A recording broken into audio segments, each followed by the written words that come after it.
नमस्कार, मी अश्विनी चॅनलवर तुमचं खूप खूप मनापासून स्वागत. आज आपण बघणार आहोत कृष्ण जन्माष्टमीसाठी प्रसाद, तो म्हणजे काकडी पोहे. यासाठी जाड पोहे घेतले आहेत. हे पहा, 1 वाटी जाड पोहे. हे पोहे आता स्वच्छ धुवून ठेवायचे, पाणी सर्व निथळलं पाहिजे. काकडी घेतले आहे, साधारण एवढी एक काकडी घेतली आहे. मी ती काकडी किसून पण घेतली आहे.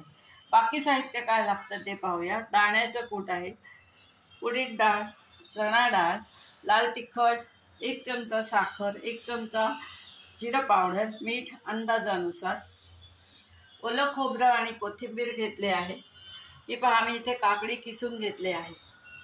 काकडी आपण सालासकट किसून घ्यायची आहे. आधी कडू नाही ना ते पाहून घ्यायचं आहे. हिरव्या मिरच्या घेतल्या आहेत, लाल मिरच्याही घेतल्या आहेत, कडीलिंब घेतला आहे. पहा, मी कडीपत्ताच म्हणत होते. कडीलिंब घेतला आहे आणि हा लिंबाचा रस आहे.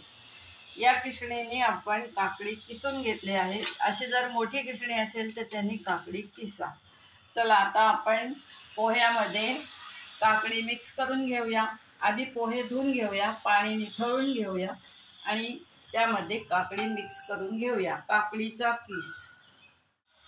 हे बघा, जाड पोहे चाळून घेतलेले आहेत. त्याच्यामध्ये मी आता पाणी घालून घेत आहे आणि पाणी घालून हे स्वच्छ निथळायला ठेवायचे धुवून पोहे. हे पहा, आपले पोहे धुवून झालेले आहेत आणि निथळले पण आहेत. पाणी सर्व गेलेलं आहे. हे पोहे मी आता ह्या बाउलमध्ये काढून घेतले आहेत. आता ह्या पोह्यावर आपण काकडीचा किस घालून घ्यायचा आहे आणि सर्व बाकीचं साहित्य घालून घ्यायचं आहे. हे पहा, आता हे आपल्याला परतायचे नाही आहेत. हे आपल्याला असेच ठेवायचे आणि ह्याच्यावर चरचरीत फोडणी द्यायची आहे. हे पोहे आता आपल्याला परतायचे नाही आहेत. ह्याच्यावर एक एक साहित्य आपण घालून घेऊया. हे पहा, काकडी किस घालून घेतलेला आहे, काकडी पिळून घेतलेली आहे आणि काकडीचं पाणी टाकून दिलेलं नाही आहे. जर आपल्याला पोहे कोरडे वाटले तर तेच पाणी आपण पोह्यावर घालायचं आहे. दाण्याचं कूट घालून घेऊया, साखर घालून घेऊया, जिरा पावडर, मीठ अंदाजानुसार. सर्व हे साहित्य तुमच्या अंदाजानुसारच घ्यायचं आहे. मी इथे लाल तिखट घेतलं आहे. जे मिरच्या खात नाहीत त्यांच्यासाठी हे लाल तिखटाचा ऑप्शन आहे. मी अगदी थोडंसं घालणार आहे कारण मी फोडणीत मिरच्या घालणार आहे. नारळ कोथिंबीर घालून घेऊया. नारळ कोथिंबीर थोडीशी शिल्लक ठेवली आहे वरून घालण्यासाठी. आता आपण फोडणी चरचरीत करायची आणि ती फोडणी ह्याच्यावर घालायची, या पोह्यावर, आणि पोहे मिक्स करायचे. हलक्या हाताने मिक्स करायचे. आपल्याला हे पोहे फोडणीत परतायचे नाही आहेत, हे असेच कच्चे ठेवायचे आहेत. आता आपले बनणार काकडी पोहे. तेल तापलेलं आहे, आपण फोडणी करून घ्यायची आहे. तेल जास्ती तापलं ते गॅस सरळ बंद करायचा आहे, नाहीतर एकदम बारीक करायचा आहे. तुम्हाला मोठ्या गॅसवर फोडणी जमत नसेल तर बारीक गॅस करा. मोहरी घातली आहे, जिरं घातलं आहे. आता आपण ह्याच्यामध्ये डाळी घालून घेऊया आधी, कारण त्या डाळी तळल्या गेल्या पाहिजेत. उडदाची डाळ घातली आहे आणि थोडीशी चण्याची डाळ घालायची आहे. ही पहा, गॅस बारीक ठेवायचा आहे. आता या डाळी झाल्या की कढीपत्ता, मिरच्या घालून घ्यायच्या आहेत आणि शेवट हिंग घालायचा आहे. आपण ह्याच्यात हळद घालणार नाही आहोत.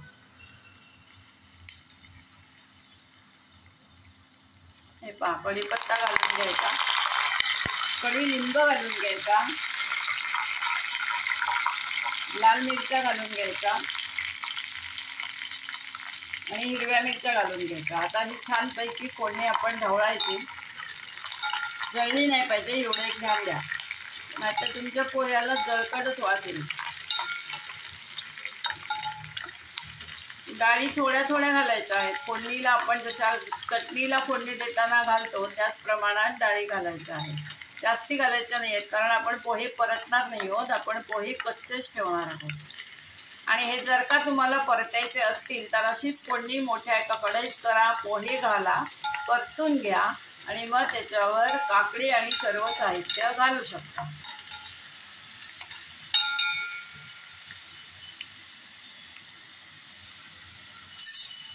गॅस थोडासा मोठा केला आहे.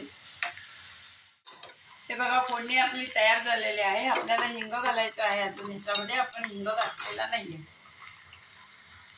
फोडणी जळली नाही पाहिजे एवढं एक अवश्य ध्यान द्या. आता हा हिंग घालून घेतलेला आहे.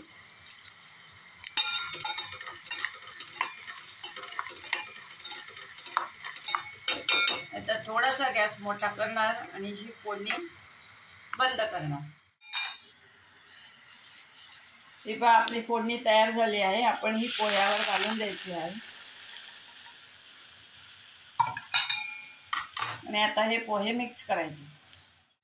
फोडणी घालून झाल्यावर पहा, पोहे चमच्यानीच मी ढवळते आहे, पण हलक्या हाताने ढवळायचे आहेत, कारण हे पोहे भिजलेले आहेत. त्यामुळे आपण हळुवारपणे हे पोहे ढवळायचे. आता एका डिशमध्ये मस्त केळीचं पान ठेवणार आहे आणि हे पोहे आपण त्याच्यात घालून घेऊया. असा बनला आपला कृष्ण जन्माष्टमीसाठी प्रसाद, काकडी पोहे. एकदम छान लागतात. तुम्ही एरवी सुद्धा हे पोहे करू शकता आणि खाऊ शकता.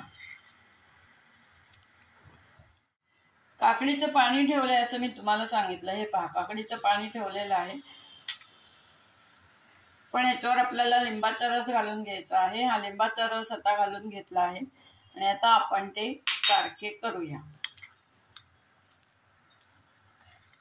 आणि लिंबाच्या रसाने पण ते जर का ओलसर नाही वाटले तर आपण काकडीचं पाणी ह्याच्यामध्ये घालू शकतो. अशा प्रकारे आपला बनला कृष्ण जन्माष्टमीसाठी प्रसाद, काकडी पोहे.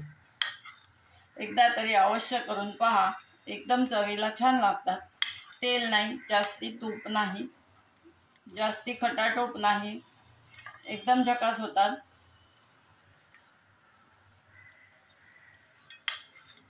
हे पहा,